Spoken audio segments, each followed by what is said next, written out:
You are an EMT working on an ambulance, right? You get called to the scene of an accident. It's your wife that's there. Oh God. This is your wife, but you also notice there's a man with her. And you come to realize that this is the man your wife has been having an affair with. You can save one of them. It's not the options are you try and save your wife or you save your matey. I would try to save my wife. You try to save your wife. Why? Because that small possibility of her living is still a possibility. It's almost like a condom. It's 99.1% secure. That 0.9 counts for something, which means it can happen. For your sake, I hope your wife has been using a condom.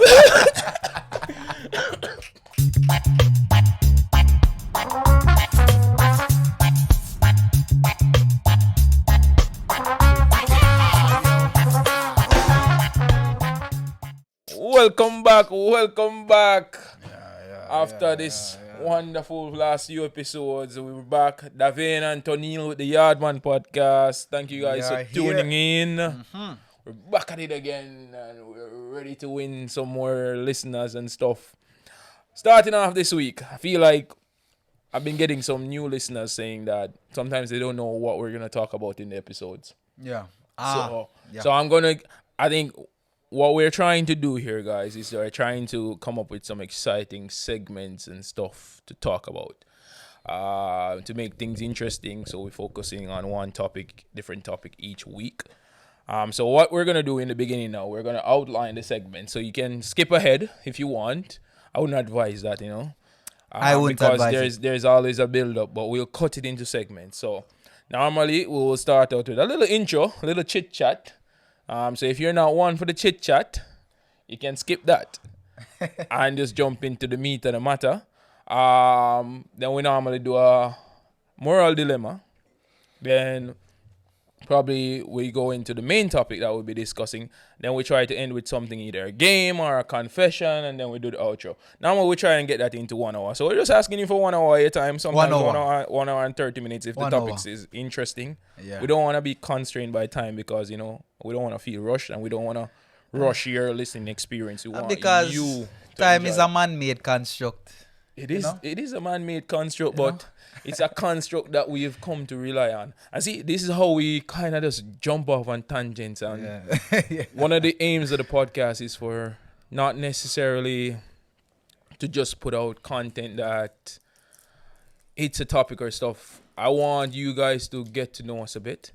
And I want us to have conversations and realize with each other what's going on and stuff in our lives as well. I feel like it'll be more personable, So, because sometimes this is the only time I see Tonil, and I don't want the time that... This is not the only time you see David. This is primarily the most time that we hang out nowadays because we are all human beings and adults and we have busy schedules. We have our busy schedules, So, we're not in a professional studio. We're two friends just sitting on one of our couches on a weekday. And talking. Having a conversation. Talking shit, Yeah, just having fun. Like, our content is not aimed at serious issues, not necessarily. Sometimes we will talk about them because it is what we normally talk about. Anything that we talk about on this podcast is stuff that me and Tony would talk about outside of the podcast. Yeah. Like, I don't think we'll be like, oh, let's talk about this on the podcast, but never talk about it outside. Like, today we want to talk about some movies and stuff, mainly because there's a new Bob Marley movie coming up. But I just don't want us to just jump into talking about the movie. If you want that kind of experience, I'm happy to provide it. But you can jump to after the moral dilemma. And to do that, I'll even give you a tip. You can just type out the transcript and put in that keyword movie. That being said, thanks for tuning in. But I also want to talk to Tony, As I said, we don't talk a lot sometimes during the week because we're working. We're producing the podcast. We're working on it. Yeah. So we're always working. This is one of our ways to unwind and just catch up and keep in touch as well. You see me? So, Daniel, you know what? How was your week, bro? Honestly, how was your week? To be honest, this week was a little bit tiring. This week was my first week back after the holidays, This week was my first week back after actually being sick. See? also. Yeah. So I'm still like catching my rhythm, Mm-hmm. you know. But this week was tiring, to be honest. I was glad for yesterday, Friday, Mm-hmm. to, just relax, be at home and rest, Oh, you It don't was, it work on was, Fridays, no? yeah, it was a long week, honestly, but here we are now. I'm better. And you, how was your week? Ah, my week. You know what's funny? My week started off like on Monday. Like, I think Monday was I would say, the first real day back at work for me. Yeah. And it started off really positive. Like, for those who know, don't know, my main job is I'm a recruiter, right? And as a recruiter, should I bore them with the knowledge of it? You I know, think they want to know about all you. right. So I'm a recruiter. So my job is basically trying to find people for companies to place them in different organizations throughout Europe. That's essentially the crux of it. Find someone on LinkedIn or somewhere on the internet, and then I match them up with a client or a company. So this week started off very positive. Like, on Monday, 3 interviews came in my inbox. Three Nice. interviews. So 3 interviews. Every time I play someone, I get a commission off them. So I Yeah. get a percentage of the figure that they get paid. I don't want to go into the details of that. So I popped in, 3 interviews coming in. So that started off my week great. Okay. And my week was fantastic until Wednesday when the first guy did the interview. He did his interview. What happened? I prepared him for the interview, Yeah. and he got the job. He got offered the job. That's good. Yeah. He got offered the job. And I called him, like the manager liked him so much that she was like, I'm ready to offer him the job. When Yeah. can he start? So I called him and I say, how was the interview? Before even, and saying, how was the interview? And he's like, oh, it went well. Everything was fine. I did a good job. Yeah. I feel like, I like the company. I'm like, all right, well, the company wants to offer you the position. And I'm like, and he's like, oh, okay, can I have a day to think about it? The moment I hear that, in my experience, that's a red flag. Most people that really But want why? a job, they would accept it immediately. They would, cause But- you never not accept a job immediately. You always try to, and then you can change your mind. I see what you mean. I could hear it in his voice when I was speaking to him that it was a guy that wasn't sure what he wanted. I get what you mean. All right. So it could be one or two things. This might be a job that he went for, but it's not it's not his first priority, right? Yeah. And also might be that he's just not sure. No. Like, But your experience is in this line of work, so you have more yeah, experience. he about wasn't these kind sure, of and I people. feel like he was a bit timid. Like, financially, it would have been an excellent decision for him because he would have had a big bump in pay.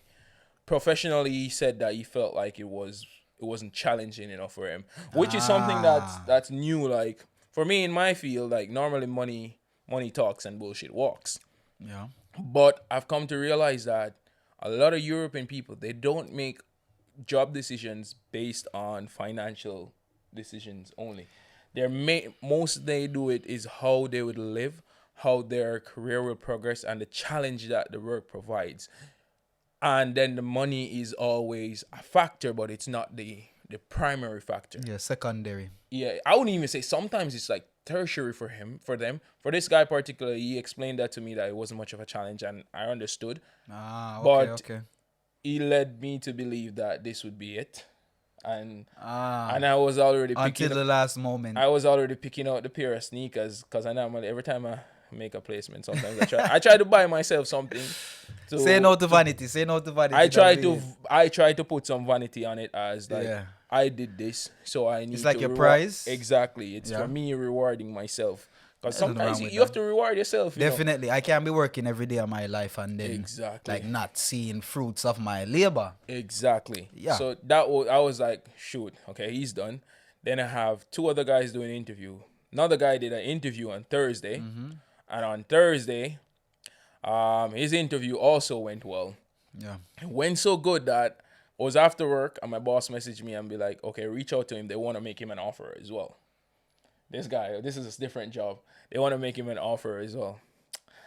So I'm out on the street, but I need to make the call because he's on UK time. So I finished working. So I'm like, shoot, I need to call him. So I go to my friend's house in her office and I made the call to him and I said, hey, how do you feel about the position? First thing he tells me is like, he wants a certain amount of money that we did not agree on.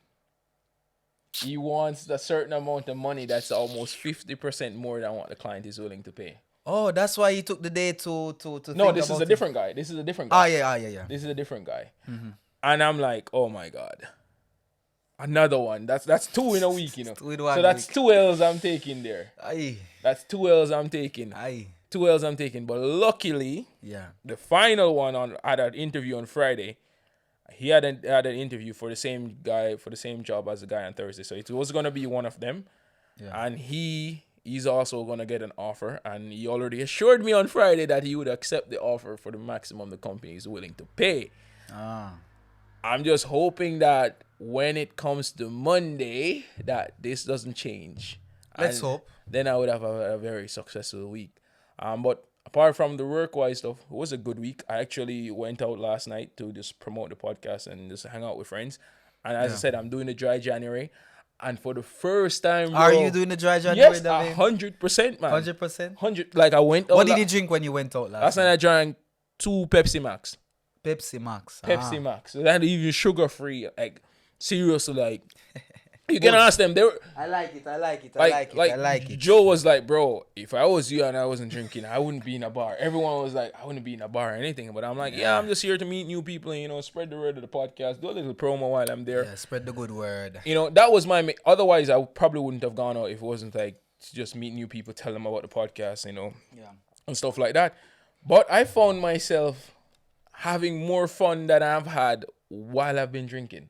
I was surprised that last night I was having so much fun. Good. I'm glad you've experienced this. Yes, I was having some good conversations until some people got too drunk, and then then we went to another spot and people were dancing. I was dancing. I was like, wow, I don't need the freaking alcohol to be doing this.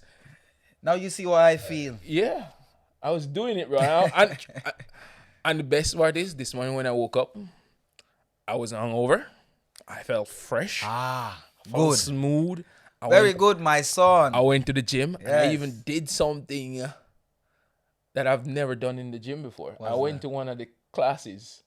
Ah, yeah. You were telling me. Yeah, I went to the yoga, the Tai Chi class. Wow. With just 50-year-old ladies and just me, the only man in the class, doing the fucking stretches. And now my back just feels like... You feel loose. Pause.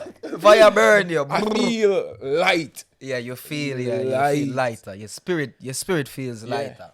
And that brought me to a realization. Like, when the cavemen were growing up, one way they realized if something was poisonous was to watch to see what animals would eat it.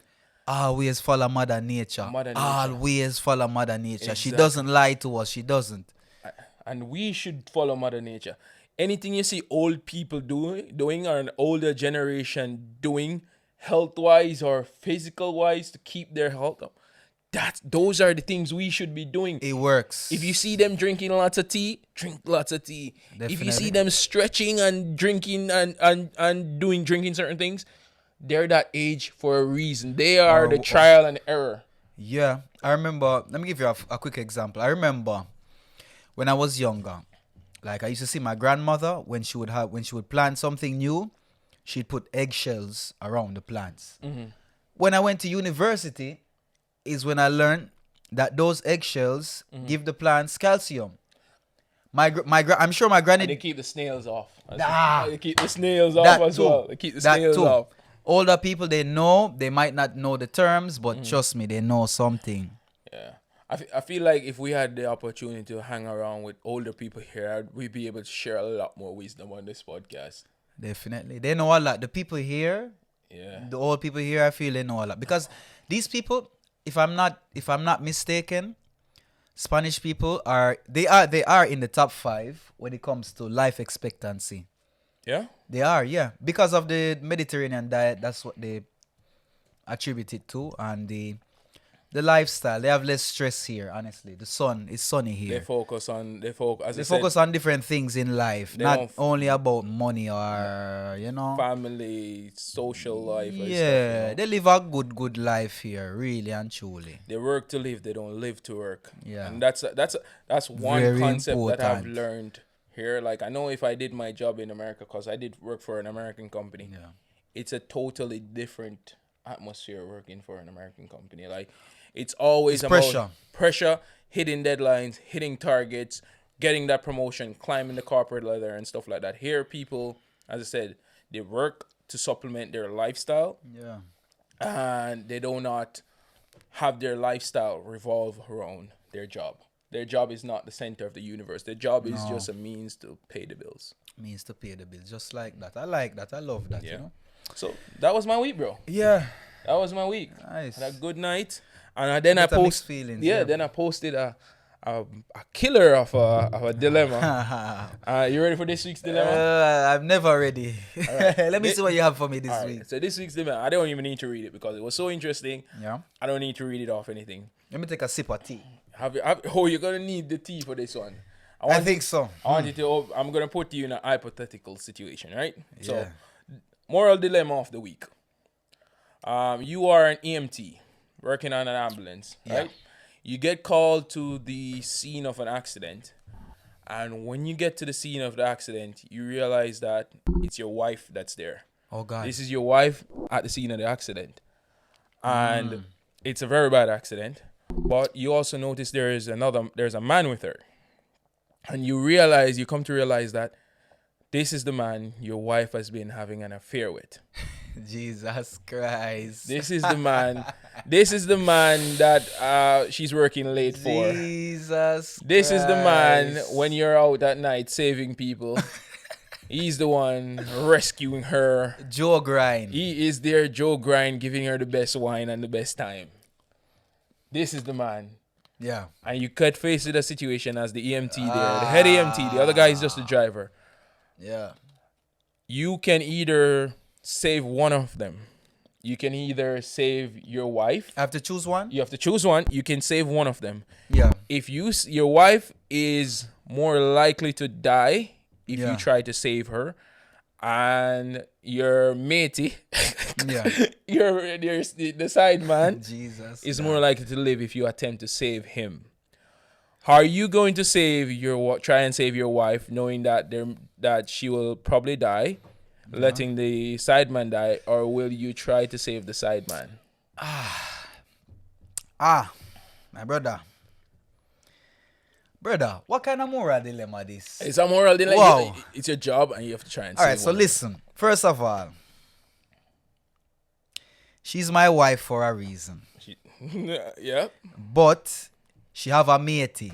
No, you have a matey. Yeah. You Me have a matey. You have a matey. So the matey has a higher possibility of surviving if I try to save him than my wife. Yes. To be honest, Davian,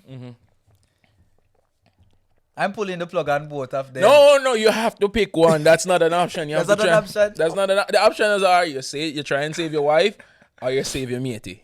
All right, look. I'm not a wicked man. I believe in life. I would try to save my wife. You try to save your wife. Why? Because that small possibility of her living is still a possibility. It's almost like a condom. It's 99.1% secure. That 0.9 counts for something, which means it can happen. For your sake, I hope your wife has been using a condom.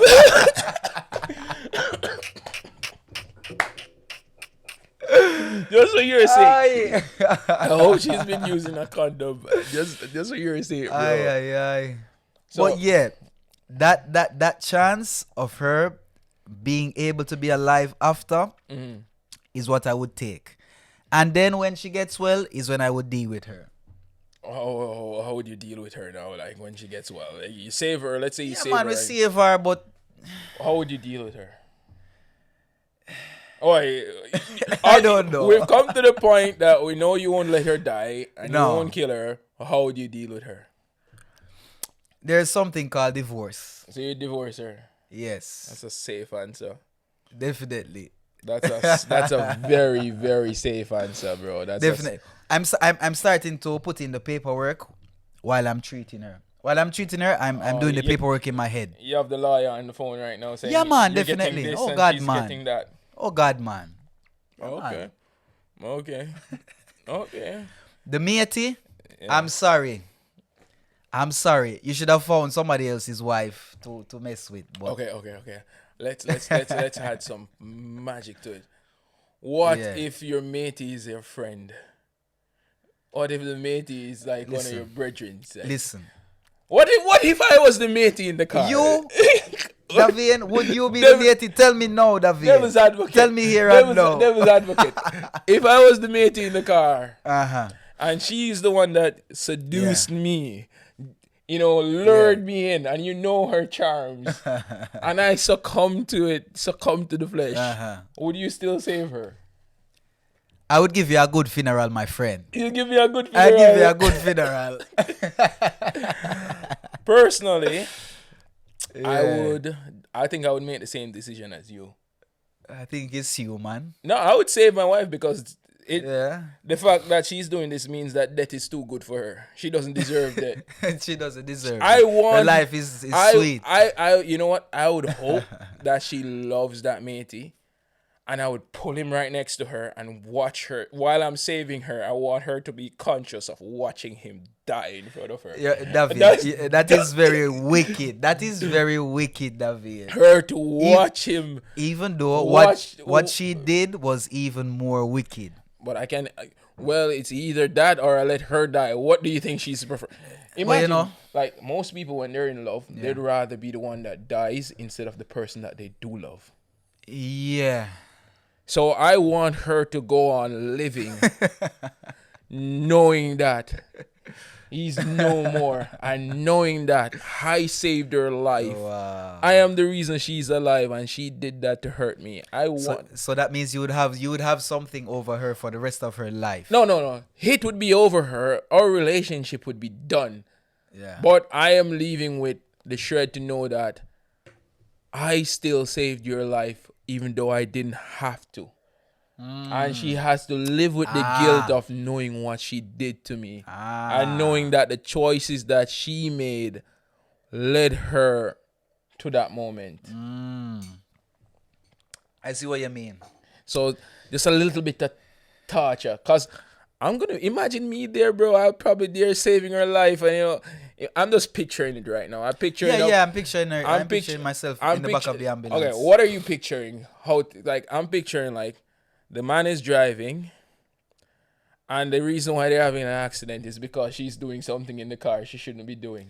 Well, I didn't get that far. I don't want to get that far. I don't even want to think about it. I've mentioned it, and I'm like, in that case, Yeah. I want her to live with knowing what she did to me, how much she hurt me, and stuff like that, and the guilt that is associated with it. Not saying I would never forgive her, but she would have to forgive herself first as well. Well, yeah. True, definitely. I would forgive, but I would never forget. I'm a person like this. I will forgive you, but I will never forget. Me nah forget. I don't think people forget unless they want to. Unless they want to. But do you truly forgive someone if it's a case where you still haven't forgotten it? Do you think you will ever get back to that trust? Let's say, for instance, let's get the accident out of it. You found out that your girlfriend was cheating on you, right? Or your wife was cheating on you. Yeah. Do you think you could forgive them and move on from it? I think forgiveness, everybody deserves forgiveness, but as I said, forgetting it is the hardest part, and it's a choice. It's a choice to forget it, yes or no. Yeah. To be very honest. So you don't think you could say, okay, honey, you made a mistake. I understand. Let's just come together and work this out, and let's do it. It depends on a lot of things. Okay. For me personally, it depends on a lot of things. It depends on, for example, if we have kids involved.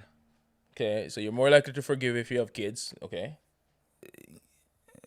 This is hypothetical. No, this is all hypothetical. If we have kids involved, because you don't want to, for example, ruin the life of your kids because of the mistake of one partner. Because you can destroy the life of your kids. Yeah. Because of the mistake of one partner. And for me personally, I think that's kind of selfish. I try to think about the kids. I want them to have a good life. I don't want to like damage them. You know what I mean? I know what you mean, but Uh-huh. don't you deserve to be happy as well? I deserve to be happy, but you know, as kids growing up, I believe that I have to think more about them. My life is more about them than for me now. Okay, I fair, become fair, less fair. selfish and I become more selfless The moment when you it have comes to kids, that. The moment you have a kid, you make that conscious decision. yeah, to, you're supposed stop to as a living for parent. yourself. Okay. Yeah. What else? To be honest, I think that might be the deciding factor. Whether or not you have kids would decide if you continue the relationship and forgive the person. Yeah, definitely. Oh, fair enough. That's a good reasoning. That's a good reason. I don't think I could. And another thing that I might add might be based on like a financial situation. If you and her have a lot going on financially, for example, if you're paying for a house, you're paying for loans, for example, you might be paying for university for your kids, for example, again. You know, all of those things come into play. You know what? Oh. Because you might have to take them on by yourself, and you don't really want to do that. You know what I mean? So you would stay with her for money? No, That's literally what you just said, bro. I'd stay with her to not put myself in a trench. So you'd stay with her for money. All right, David. When you All right, that's David. I would literally stay with her for that's money. literally Okay. what you're saying, bro. You'd stay with her for money. Okay, so yeah. So those are the my two Kids main and reasons. money. Yeah. Because if you're married, you can sign papers and you get divorced. Okay. So you don't want her to take half of everything. So you'd stay with her. Half of everything. I don't know how that is in Spain here. Is it the same? Yeah, pretty much. Ah. And in most countries, So people here don't sign prenups? you can sign prenups. Anywhere you can set a legal agreement to set your finances apart. Yeah. But I'm just saying, like, no, I know it's money and the kids for you. more the kids, honestly. I'm happy you're not making because I think I'm too prideful. Yeah. I'm too prideful to ever forgive the person. I don't care about the kids. I don't give a fuck. Yeah? I don't give a fuck. You can have a I perfectly care everything about them. you can have a perfectly normal life, but Yeah. I think it's more damaging to be in a relationship where I don't love my partner. That's the example But that I will be setting there if if I resent the partner. But the thing is, when people make mistakes like this, you don't have to stop loving them because of this. You yourself might make mistakes in the end down the road. Yeah, you know? yeah. Even more grave mistakes than cheating. All right. Because not loving is a tough way, but I would feel some sort of resentment towards them. that might be it's like a foil paper. The foil paper is perfect when you just get it. You can crush it Yeah. and you open it again, it will never be straight. Yeah. It will never be the same again. It never be the same again. Also depends on but my point of view also is that I don't think cheating is the worst thing you can do in a relationship to somebody. What's the worst thing? You remember episodes ago we talked about somebody who was gaslighting somebody. Yeah. They were doing something to somebody and then saying to them like, why are you reacting like this? Oh, okay. You know, creating trauma in the person's life. It's like torturing them. Yeah. The torture. Okay. The torture. That I do understand, but for Yeah. me, the trust is gone, and I have a little bit of it already. And I think I just have the pride where I feel like if you want to cheat, you should just move on or talk to your partner. If you want to be with other people, talk to your partner. Of course, yeah. Just don't do it. I can't take it. My heart is too. I Yeah, have a big heart, but it's very delicate. Of course, we are all delicate. Delicate heart. Yeah. Delicate heart. But it would make a great movie, and a movie that I would watch. I would love to watch that You'd watch movie. your own movie? My life is a movie, bro. Mine too, I would say. No, yeah. that's one of the few books I read last year. I don't know if I told you about it. Yeah. Where the guy is like, he basically comes up with this analogy saying that everyone, when you look at the world, look at it from the scope that everyone's acting out their own movie. We all are. This is your movie. Your life is your own movie, and you're the star of that movie. So when you see someone do certain things, they're just being their movie. That's true, there, because as you say, we are all the star of our own movie. Yeah. So this is my movie, and I want it to go a certain way. I write the script for my own movie. Definitely. But sometimes your movie is going in a certain direction, so your script affects my script. Of course, in life, our paths might cross. Exactly, and our movies come on, then it becomes a link up. Like this now, like you're living. Yeah, just like this. It's a different kind of movie. Different movie. The movie changed. The script has changed. Exactly. Yeah. So that's that view of it. And now, for me, like what I've been watching, also been watching a lot of movies this week. Yeah. And I'm looking forward to one movie in particular this year. There's only one movie. Only one movie I want to see this year. One movie this year, and this movie. I'm praying. This movie is the best movie. I want this movie to be the ultimate movie. I want this movie to change movie culture. I want this movie to change hearts. It will. I want this movie to be everything it's supposed to be. Like the expectations for this movie are so grandiose, so high that if this movie fails, I think people's careers will be ruined. You think so? Of course, like this movie is a movie like most biopics and movie about musicians, they're always good. Like the Elvis movie was good. The Johnny Cash one was good too. The Queen movie was good. Yeah. All those movies were all good. One even won I think the actor Rami Malek, I think he won an Oscar for it. I'm not sure. Don't quote me on that. For that movie. So this one, it should be as good, if not better. And by the movie, we're talking about... Yeah, which movie are we talking about? The upcoming Bob Marley movie. Yeah. The biopic of Bob Marley. I am waiting. This is a man that has changed the world and the culture of music. It's scratching me to see this movie, to be honest. I can't wait to see the movie.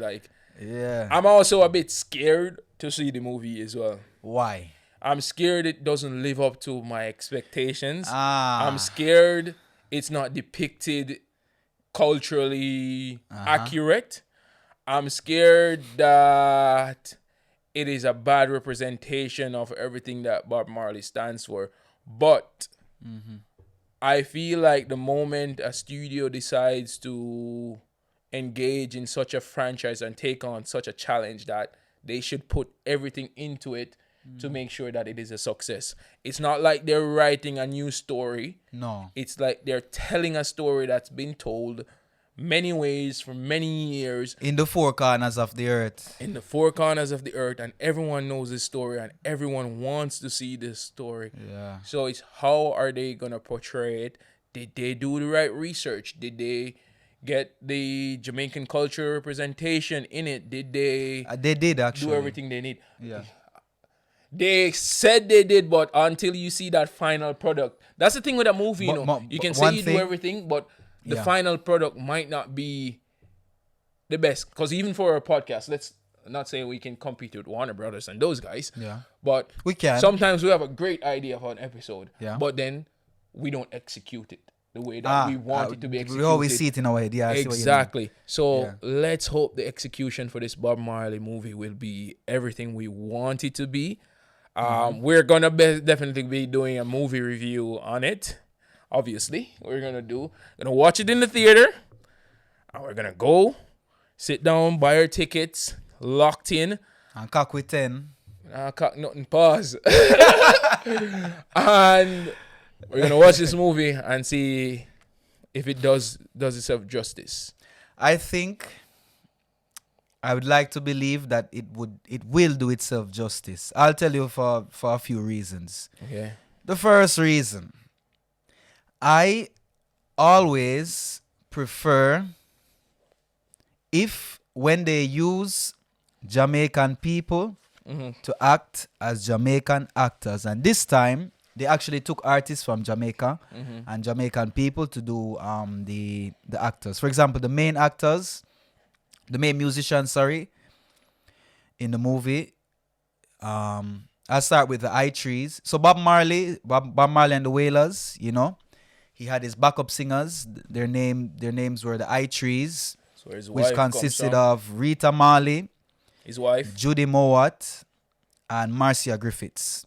Those three girls, they actually choose three Jamaican artists. I can feel it. Trust me. If I'm correct, Marcia Griffiths was played by. Wait, no. Rita. I can check it out. Check it. Continue. Marcia Griffiths was played by Naomi Cowan. Savannah played Judy Mowat, and the Rita Marley, she was played by a British actor, the same actor that came in James Bond. The black girl. Yeah. Yeah, Lashana What's her Lynch. name? Lasana Lynch. That's her. Yeah, all of those are Jamaicans. I like her. Jamaican descent. Well, she's Jamaican descent, but other two, they're Jamaicans. Okay. And Peter Tosh is played by, what's his name again? He's actually Chronix's percussionist player in Which one? in his band. But yeah, for one of the first times they chose Jamaican actors, which is very good. I prefer when they do that because I don't know how you feel, Lavin, but I hate to hear when they choose a foreigner and they do a fake Jamaican accent. Okay. They give you a Hollywood Jamaican but accent. the lead is not even Jamaican though. Where is he from? He's Trinidadian. And To be honest, I have mixed feelings about that. I believe that they could have chose somebody from Jamaica. I don't know why they went to him, but let's see how he plays the role. At least they chose somebody from the Caribbean this time. Yeah. Because usually they choose somebody from America or anywhere else that just doesn't do the job for me. That's the first thing that I didn't like about it though. Like he looks like, I'm looking at his picture now. His name is Kingsley Ben-Adir. For those who don't know, he's been doing a lot of Disney stuff as well. Yeah. He's the next guy. He's the next one up. But the fact that he's not Jamaican. The thing is, him look like Bob Marley. He looks a lot like him look like a Bob Marley. Like him really look like Bob Marley. It's not all about the looks as well. No. In a movie like this movie, they had to choose somebody who looked or is a figure or a statue of Bob Marley. You're meaning to tell me, well, they couldn't find a Jamaican actor I'm thinking about some Jamaican actors that could do it. And I don't see anybody looking like Bob Marley who could take on this role, to be honest. Yeah. Well, at least he's 50%. 50% Bob. But Bob is half white, so he's half white as well. Yeah. And a lot of people don't know that. Bob Marley is half white, so that's where the name Marley came from. It's actually a British name. He's a British. His dad was British, so he has that part. He just doesn't have the Jamaican part. But I'm not gonna hold that against him. Let's see how he delivers it and how he executes the role before I judge him based on that. Yeah. Let's. I'll give him a chance because sometimes, possibly the director would probably be, in nowadays society, everyone gets cancelled or called out for everything that they deem culturally insensitive. So cultural appropriation,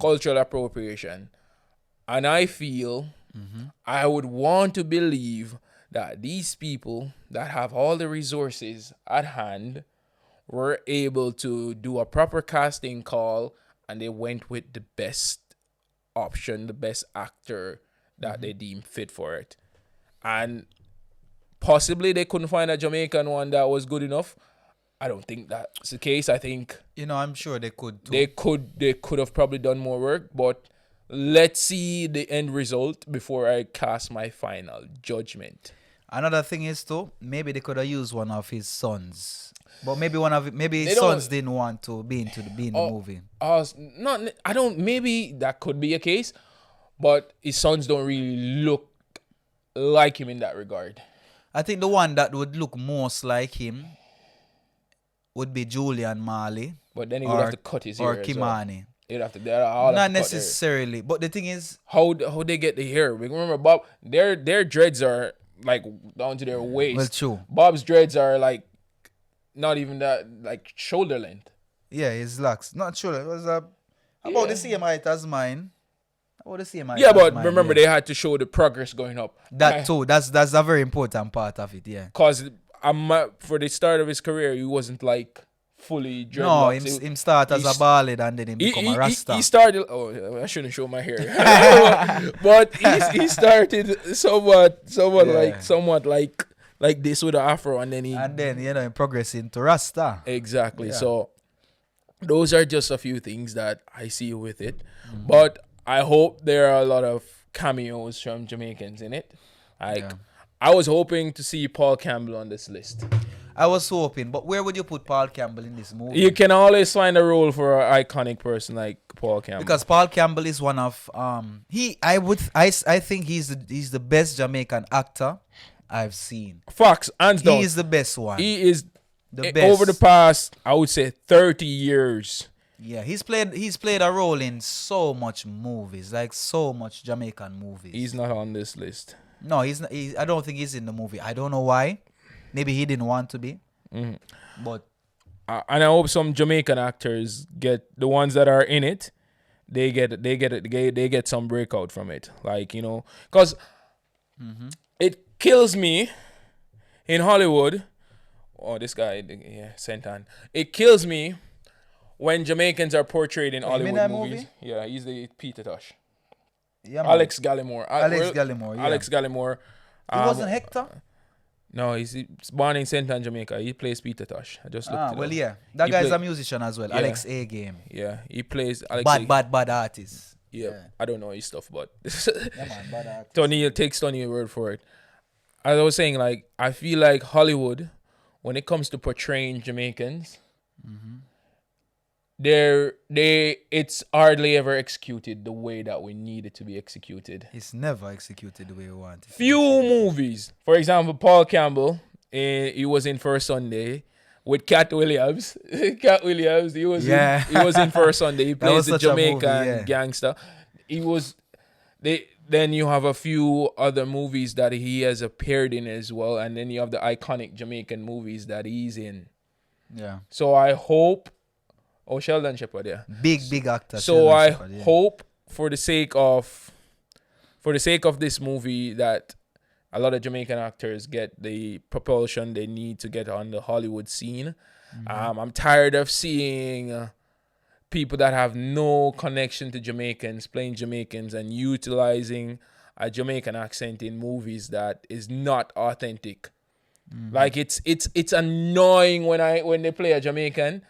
And they give you the Hollywood patois. They give you the Hollywood Jamaican accent, what they think it sounds like, instead of utilizing the real thing and using subtitles. Because, that's one thing, bro. They always put the Jamaican accent on standard English instead of having the person speak the way they would speak in Jamaica and put subtitles. If you have a Spanish-speaking person in an episode, you're going to have English subtitles for that person. Always. If you have a Dutch-speaking person, you're going to have a Dutch person speaking Dutch. Yeah. And they're going to have English subtitles. You're not going to tell them to speak Dutch but do it in English unless that's what the scene calls for. Yeah. But if the scene calls for authentic Jamaican and you're trying to portray give them a Jamaican. You need to give the authentic culture instead of propagating this thing where you have this accent, this I don't even know how to put the freaking term because it gets under my skin. Like it's like a carbon copy. That is one reason why I don't like saying yeah man of a Jamaican. But Davian, we have to admit, I say yeah man for everything. Yes, but you say, but that does not account for the entire population. All Jamaicans know. But me, I say it's yeah, like man. One of those stereotype imagery of Jamaicans that it gets under my skin. Like. You can have it, and obviously Jamaicans speak standard English. We're speaking in the standard English, but you, not me. I speak in standard English. I speak in patois. I go between. In terms of language wise, code switching. Exactly. Sometimes it's not even that. I feel like, because where I grew up, I'm not supposed to speak standard English. I get you. Me too. Yeah, me too. I come from the countryside and I pick up standard English. Yeah. But in movies, I just hate the Hollywood English, the Hollywood Jamaican English, The Hollywood patois. the Hollywood patois. They're trying to put patois, but they put it wrong. If you want it to be sound Jamaican, go all the way. Don't find a mixture that you feel will be more commercial.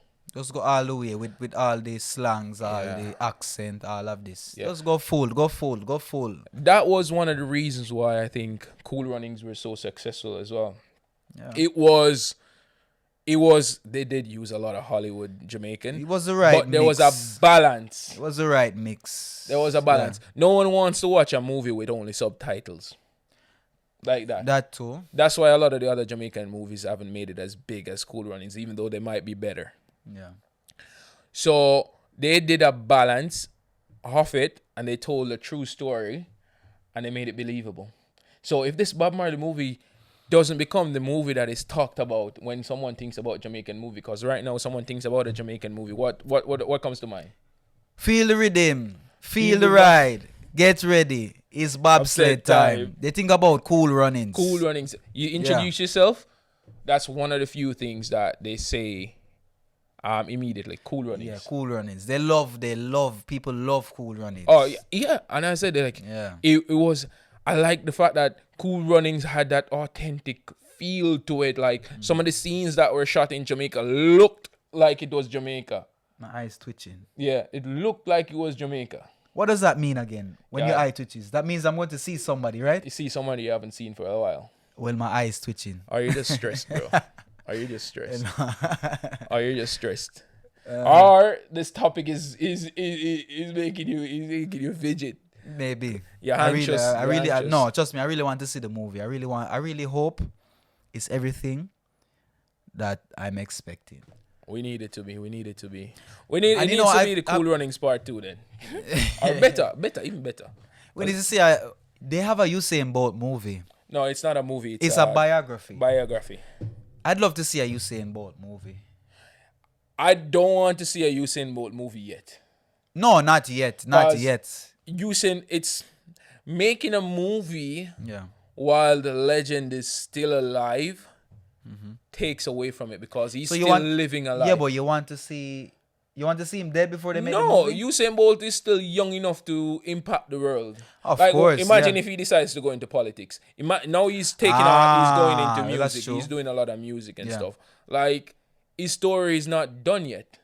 I think they tried to make something similar to a Usain Bolt movie, but they realized that they couldn't. This is one of the most recent Jamaican movies taken on by Hollywood called Sprinter. If you haven't seen it, check it out. Dale Elliot. He did an excellent job. It was his first movie. I think it was probably his first movie it was his first movie, yeah. In 2018, 19. 2018, 19. The production started in like 2015. And they released a movie in 2018, 2019. Okay. So this was his first movie. It's a movie, for those who don't know, those who want to watch a Jamaican movie. Yeah. It's primarily in English, but the Jamaican actors in it, they speak Jamaican Creole, speak patois. They did justice. They did justice to it, and they made it understandable for the non-Jamaican audience as well. And the wider audience, I actually like that. It's a movie about it tells a great story. It tells a movie that a lot of Jamaicans live from day to day, where one parent goes abroad and one parent stays home. And that parent that goes abroad becomes an illegal immigrant, but they're working to fund the lifestyle of their family back home, taking care of them. And it's a story that is, if it's not in your family, your next door neighbor is in that situation in Jamaica. They have one person abroad that is working and sending money home. And it takes a good twist on that, where this kid discovers that he has a talent for running, and he's utilizing this talent to be reunited with his mother while he is challenged by others' obstacles, such as having an alcoholic dad and his brother being caught up in Scammer them there. in some negative, nefarious activities, as well, that brings him into that lifestyle. It shows how he Yeah. grows as an athlete and what that lifestyle has on him, and how he becomes overcomes that to become one of the fastest youths in the world, and he gets reunited to his mom with his mom. And you know one thing Spoiler. about this, a part of the movie is actually a true story, because Dale Elliot, he was actually reunited with his real mother during the set of the movie. Yeah, because you know that? No, his mom and dad are both. In his case, he had to live with his grandmother. Exactly. So his mom was in We're ta- England. Yeah, we're and talking his- about the real actor in real life. So I think Yeah. I think that probably made him portray it even better. He knew Exa- what it yeah, was like. yeah. For He his knew it was parents like, to be so he put himself into the role. yeah, That guy did so good in that movie. Yeah, excellent job. Like, we need to see him in more stuff. And he keeps it real. I can definitely say that. I think I was watching one of his podcasts recently, and he was telling he just did a comedy special tour as well, and I watched the special on YouTube. Really good special, very Yeah, man. relatable and stuff. Like, his dad was in America and his mom was in England since he was a kid, and he did not really see them until he went to America for the first time Yeah, doing the movie. doing the movie. Yeah. And that sometimes life experiences make the art, and he lived this life experience, and it made it better for him. So I really like the movie. I love the movie. Another thing about the movie, it tells a true tale about Jamaican athletes, especially young athletes, trying to go up the social ladder by using track and field. I can attest to this because I was once a runner when I was He when I was a young track in high star. school. Big up to the Jamaica College track and Always. field team Fervent, all the fervent, time. fervent. You know, so I understand the want, the drive, the desire for social mobility using track and field. A lot of athletes in Jamaica, they've taken this route. You know, when you go to the Boys and Girls Championships, you train hard throughout the year to get there. When you go there are some scouts there who might like your talent, and they recruit you to universities in America. And that way you can actually, they fund your studies, and that way you can actually be more marketable when you finish. Some of them take the route of stopping track and field and actually using their degree, and some go on to be professionals. But I remember like being an athlete back in high school. There were some of the best years and best memories I've had as a kid, honestly. Another thing I loved about it, I really, really, really, really love this about it, is that you actually get to see the fruits of your labor. Training hard every day, seeing yourself improving, working towards your goal, and actually achieving your goal. It's something that's really, really, really fulfilling, honestly, being an athlete. And it can also be something, because they say track and field is the most ungrateful sport. You can be training all year or for 3-4 years, and then the year when the Olympic comes, or the year when the boys and girl championship comes, you might get an injury. Yeah. And that injury might stop you from doing anything. Everything, just ruin your entire prospect. That can ruin your whole life, honestly. But trust me, those years were some of the best years of my life, doing track and field. Usain Bolt always says that as well, like, or people always say it about him, like, a lot of people don't see the work that goes in it for him to run less than 10 seconds.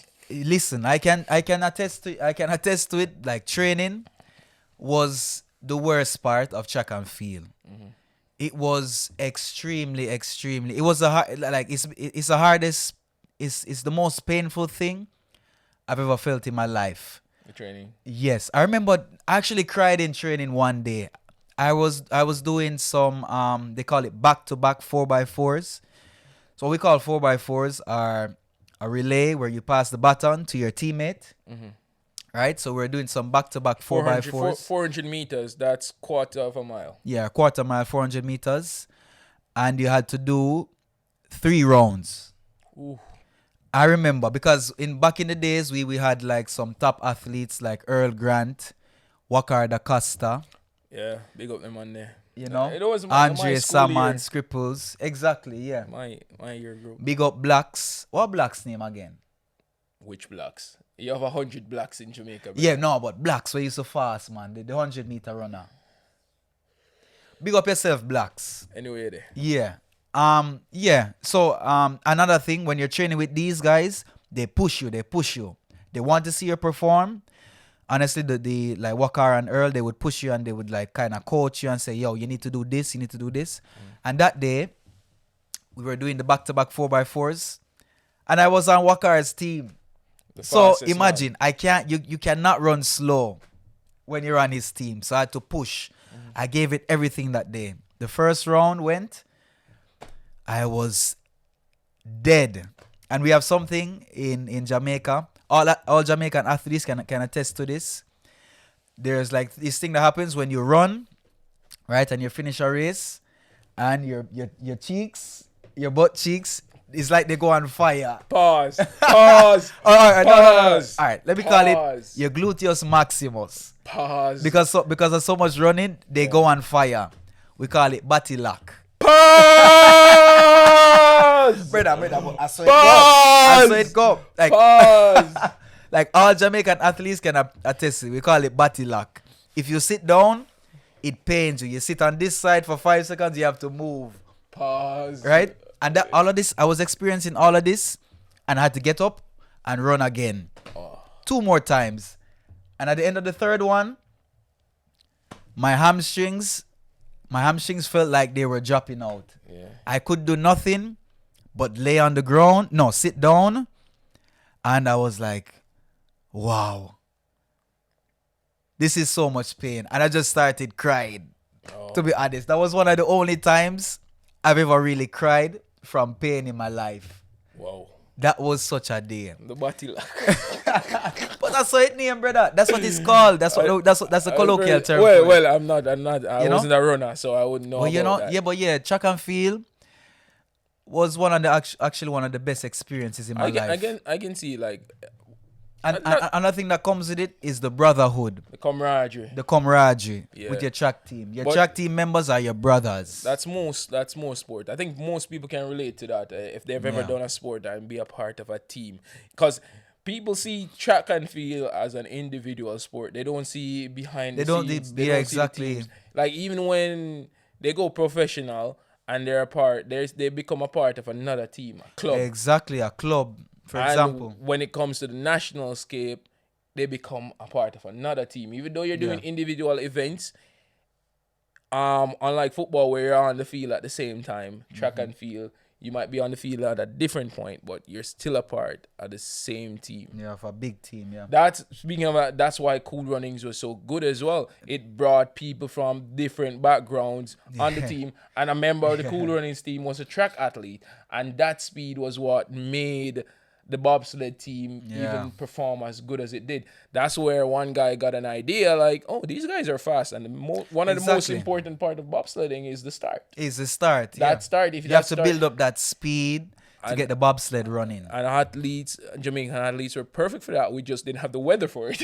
Yeah. We just didn't have we had the athletics, but just not the weather for it. And now I think our bobsled team is based out of Canada because they have the weather for it as well. Yeah. But that Cool Runnings is, when people ask me if that's one of my favorite movies, I always say no. I like some other movies. I like Third World Cup much better. I like Shutters much better. Queen. Much better. To be honest, my favorite Jamaican movie is Shutters. Yeah? Shutters. Because Shutters tells great Shutters. When it came out, the Marley as well. Kimani Marley. This was, and Spraggle Benz. First movie. That movie is an iconic movie. Iconic Jamaican movie. It shows, as I said, whenever there is a Jamaican movie that highlights a part of the culture that actually exists, that people can relate to, people can actually relate to the art, it becomes iconic. The only issue with Jamaican movies, we say they're iconic locally, but the thing that doesn't make them globally, make them go global, in my opinion, is the language. Yeah. That's the same. It's just that we But- don't have enough. We don't have enough of an audience. Like here in Spain, like there are iconic Spanish movies that they're great movies and they're big movies in Spain and they made a lot of money. But in order for them to make it globally, they would need to take it to Hollywood and remake it, remarket it, and make it English speaking. Yeah. But you know, when that happens, for me, I have mixed feelings about that, because when you take a movie that is from your country and you bring it to Hollywood and they give you a Hollywood version, it's like taking away from your culture.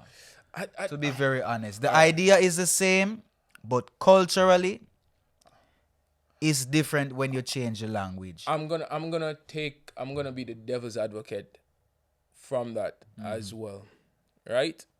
Because it affects. Why? No, I'm gonna be the devil's advocate because there's always two sides to every story. Yeah, of course. I'm not gonna say two sides to a coin. That's not the only way you see it, because there's benefits to commercializing it as well. Don't, like, for example, because this is what they sell the people on. If there was no benefit to it, Hollywood would never go in and say, "Hey, let's do this." People would not sign over the rights to their heart, because most artists that I know, or any art, because even for her podcast, if someone was to come to me and offer me to sell out, it would be very difficult to do it. Yeah. You know? And I'm not saying these people sell out when they give it to Hollywood and commercialize it. All I'm saying is that sometimes it gives more of a window into the culture. You know? So for instance, let's say Cool Runnings was big because people could understand what we were saying in the movie, right? Yeah. Shutters was big in the Jamaican diaspora, and it could have been one of the iconic crime movies in the world because the script was well written. The script was really well written. Dancehall Queen could have had this as well. Third World Cup could have had this as well, because the storylines and the storylines and the plot for all these movies, they were fantastic, bro. They were like, because I watched the culture. When I watched them as a kid, they were just great movie. But when I watch them as an adult and I look deep in it, I'm like, whoa, this was a well-written script.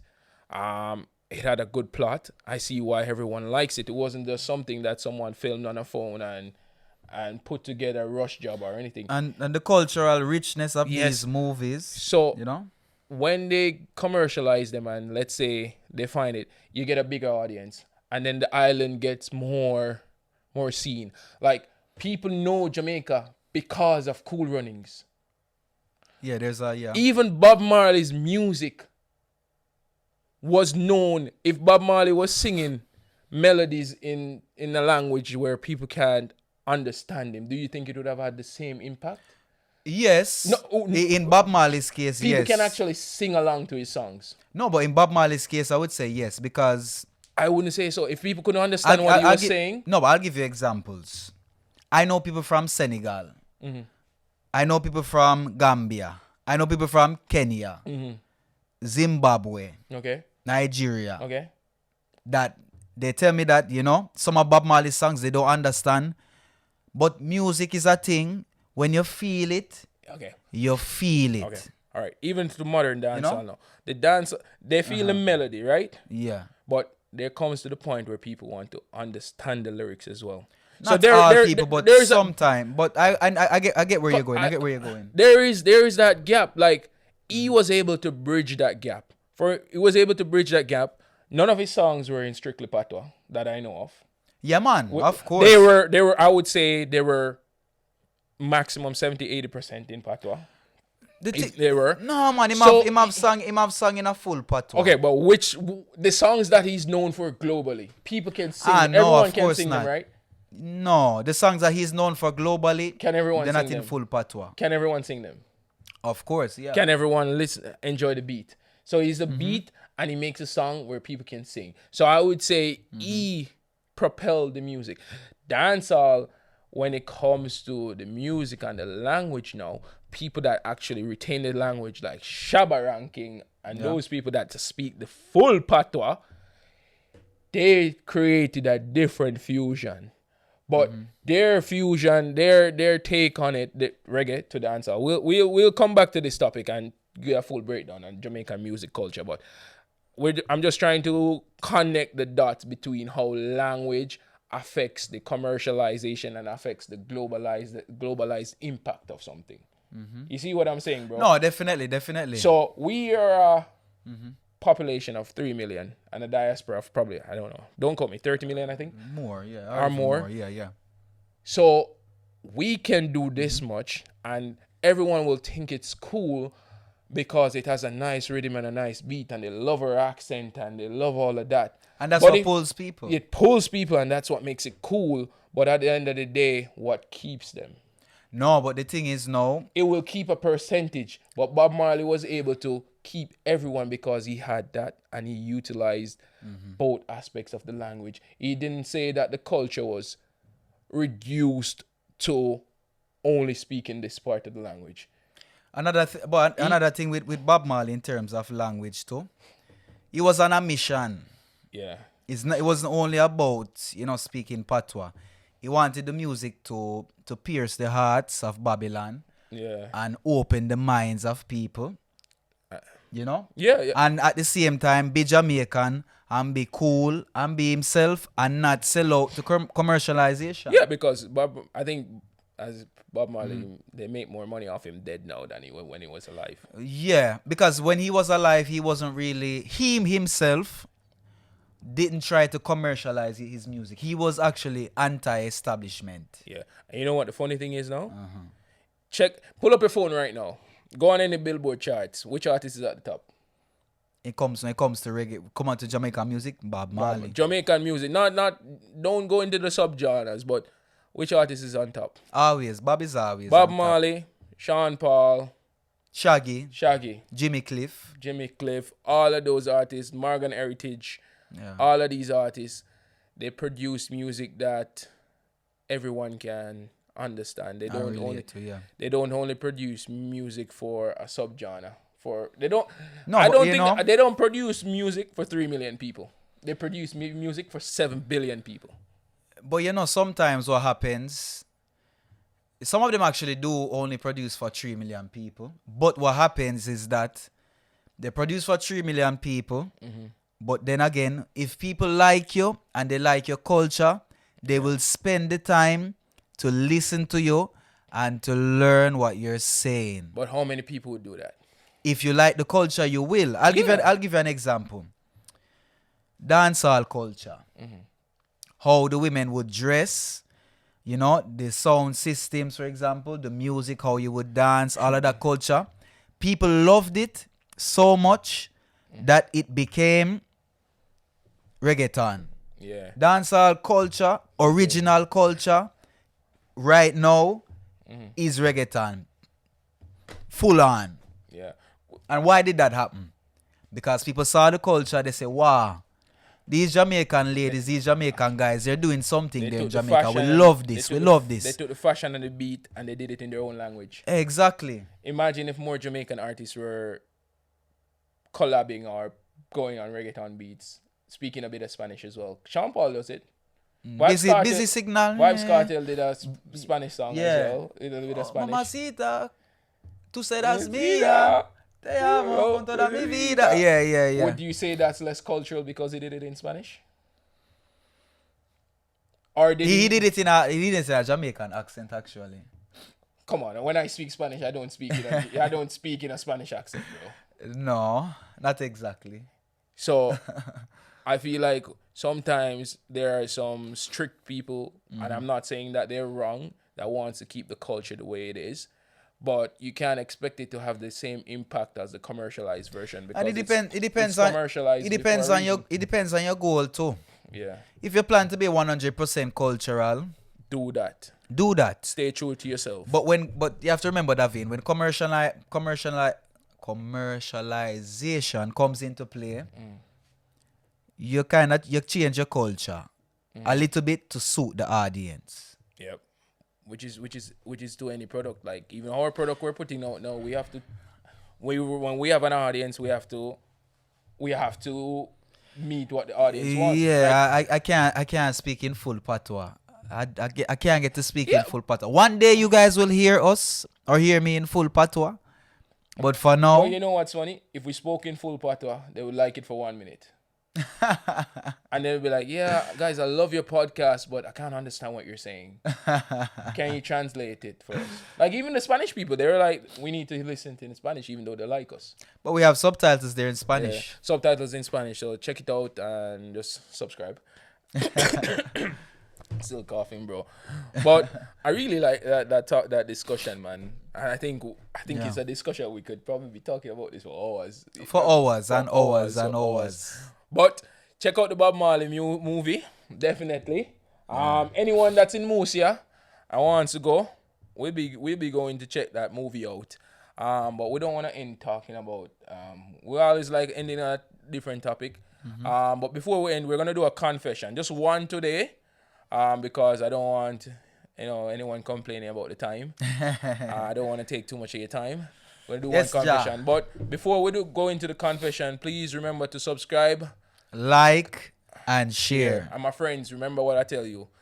I'll know if you're listening to the entire podcast because I'll know this part. Let's guilt trip them. I'm gonna guilt trip them because just share, subscribe, and send it out to your family and friends. See if they like it. Put them on. Just like how you would recommend a Netflix series. Or recommend a song that you like. Or recommend a podcast that you like. Recommend us. If they don't like it, share the feedback with us, please. And if you don't like it, come by it. Pause. You have some wicked pause today, What's... You know what? Let me do this confession. We don't know, Rasta. Rasta. Let me do this confession and call it. It's okay. Call it a day. All right. Today's confession. Ready? Yeah, man. Confession. From this one I took from. Don't tell them. Don't tell them where we took it from. Don't tell them. I can't tell you because then you go there and read Secret. Them. But you know what? What you can do is send in your confessions anonymously. Yeah, we would love that. Send in your confessions. We want to hear some of the things. We would like to hear some of the things you guys get up to. Or your moral dilemmas. Like if you're, we will keep you anonymous. I promise you. I would never reveal anyone's name because the moment I do that, I lose all credibility, and then no one will send anything else in. So I have no motivation to reveal it. And I will. I wouldn't even tell Tony. Okay. So the confession of this week. I had to steal my family's VHS after a porn movie got stuck into it. Bobo. He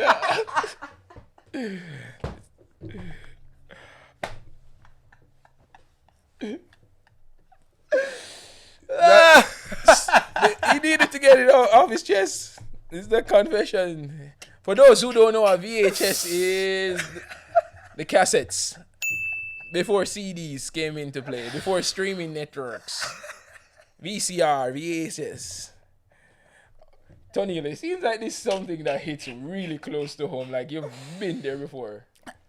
Seems like you've been there before. No. No, dog. I don't that. Oh, God. Sorry.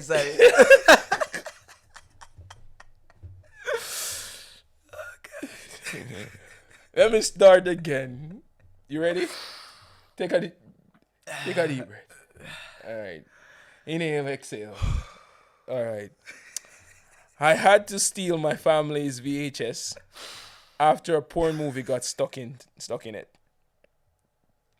When I was 14, I found my dad's stash of porn magazines and VHS movies. I played one of the movies titled Fuck My Wife Part 2. After watching, I couldn't get the cassette out. It was stuck. I tried everything, including a knife and a hammer in a panic state since my parents were coming home from work soon.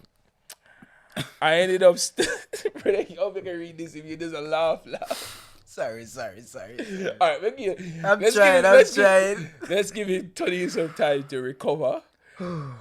Is this your confession? Are you write this? No. I know you write this. No. I know you said this in. All right. Okay. So, this guy probably had this on his chest for years. For years. He was 14.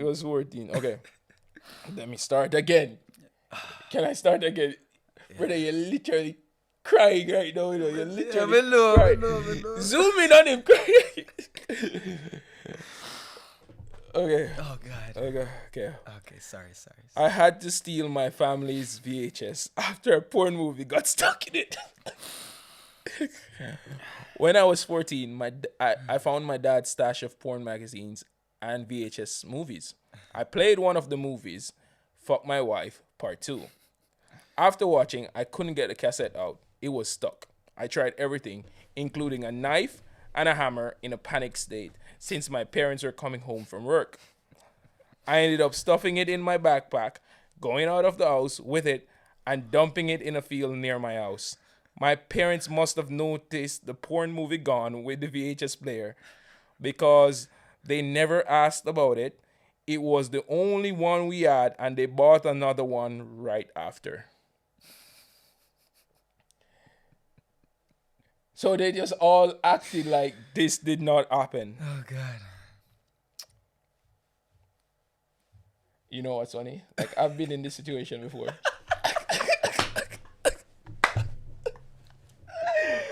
Oh God, don't kill me that way, please. No, honestly, like, I've been in this situation before. You know, like, growing up, like, Oh, God, when you have a VCR or a VHS player, right? What would you use to clean it when the head got dirty?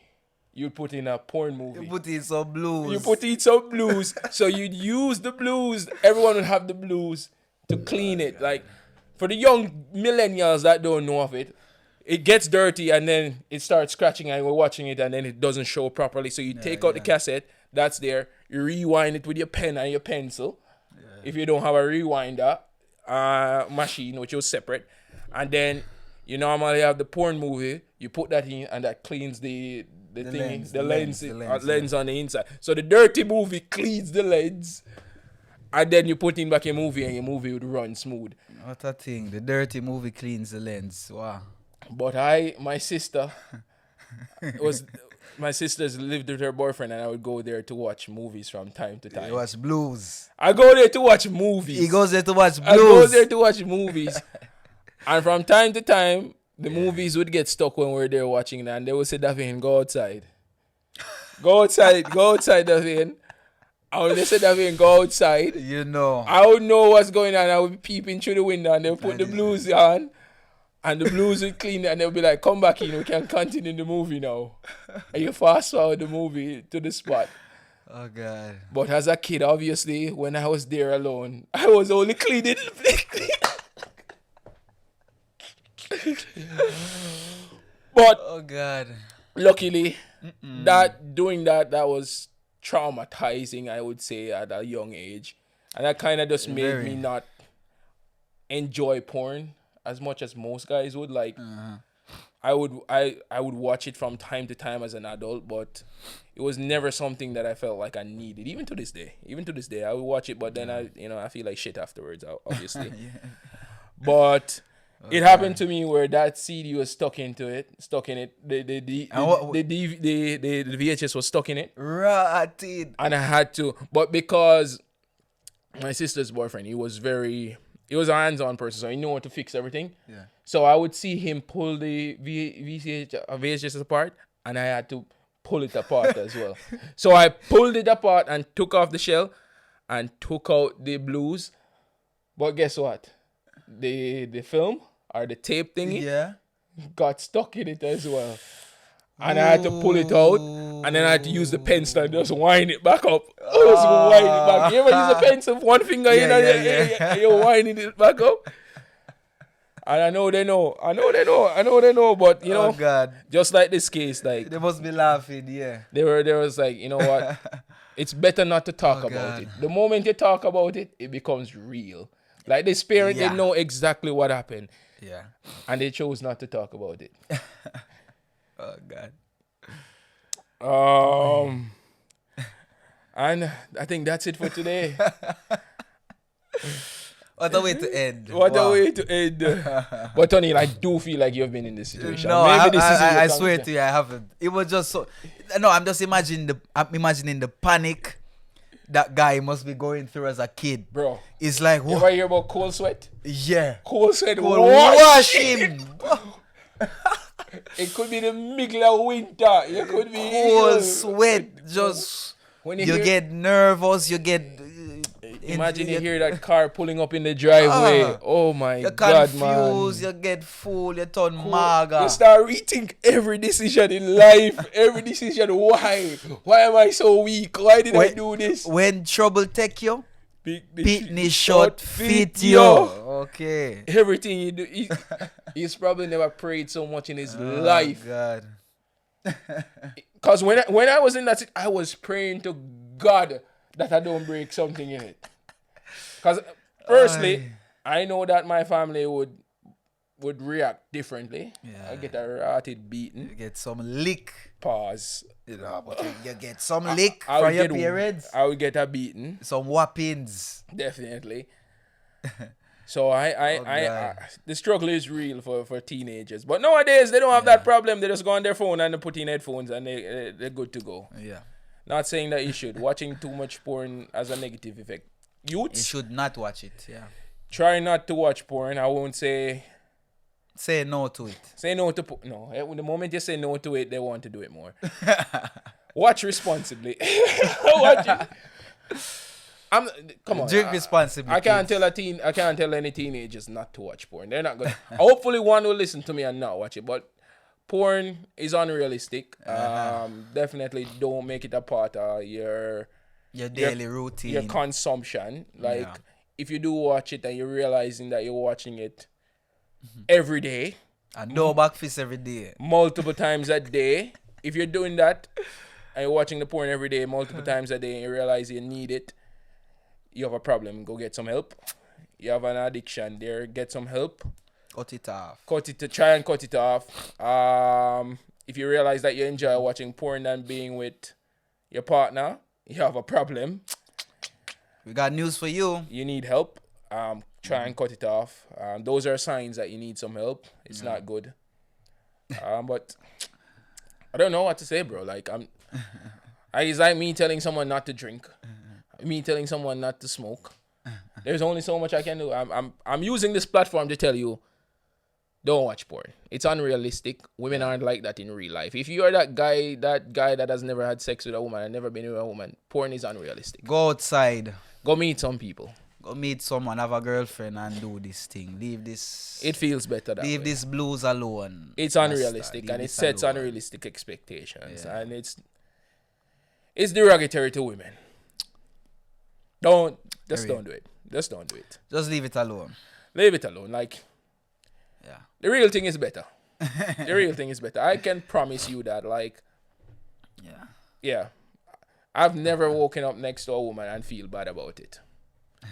I've watched porn and afterwards I feel bad about it. That should be enough sign. If you feel guilty afterwards, you know there's something wrong. There's something wrong. Just don't do it. And we're gonna close out like that.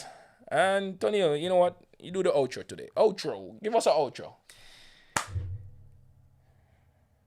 We are gone. All right. Take it easy. We out. Subscribe. We out. Subscribe. Subscribe. Yaadman Podcast are the one. The Yaadman Podcast. Tell you about the Yaadman Podcast. The Yaadman Podcast. Tell you about the Yaadman Podcast. The Yaadman Podcast. Tell you about the Yaadman Podcast. The Yaadman Podcast. Tell you about the Yaadman Podcast. Subscribe now. We out.